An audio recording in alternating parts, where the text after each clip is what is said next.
दोस्तों, क्या आपने कभी सोचा है कि एक ऐसा राजा जिसके हाथ लाखों लोगों के खून से रंगे हो, वही राजा इतिहास का सबसे बड़ा शांतिदूत कैसे बन गया? एक युद्ध, एक गलती और एक ऐसा पछतावा जिसने एक सम्राट की पूरी जिंदगी बदल दी।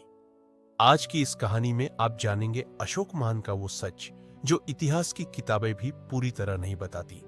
तो वीडियो शुरू करने से पहले लाइक करें, चैनल को सब्सक्राइब करें, क्योंकि ऐसी कहानियां सिर्फ इतिहास नहीं, जिंदगी का सबक होती है।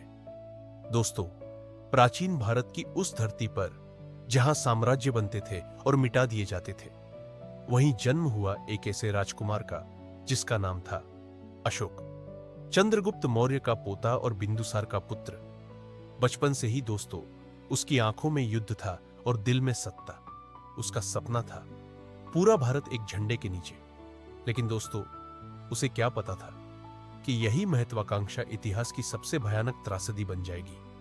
दोस्तों, साल था 261 ईसा पूर्व। अशोक की नजरें अब कलिंग पर टिक चुकी थी, एक स्वतंत्र राज्य जो झुकने को तैयार नहीं था। सेनाएं तैयार थी, हाथी गरज रहे थे और तलवारें खून मांग रही थी। अशोक को पूरा यकीन था यह युद्ध भी वह जीत जाएगा। लेकिन दोस्तों, वह नहीं जानता था कि यही युद्ध उसे अंदर से तोड़ देगा। और फिर युद्ध शुरू हुआ। आसमान तीरों से भर गया, धरती लाशों से। 1 लाख से ज्यादा मौतें, नदियां खून से लाल हो चुकी थी। यह विजय थी, लेकिन इसमें खुशी नहीं थी।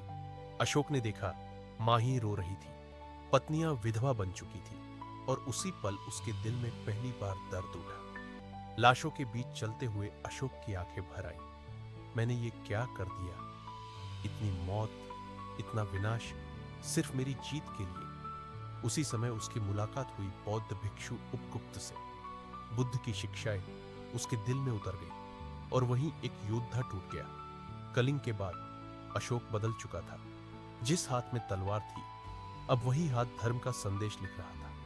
अब युद्ध नहीं, अब हिंसा नहीं। अशोक ने कहा, सबसे बड़ी जीत दूसरों को हराना नहीं, खुद को जीतना है।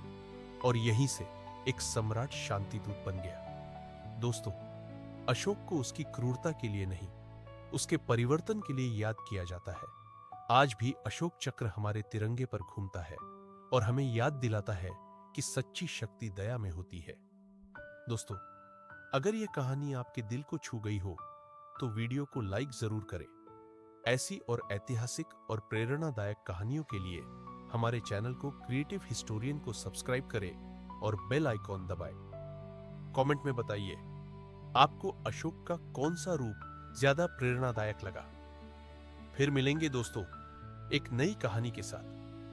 तब तक के लिए जय हिंद, जय भारत।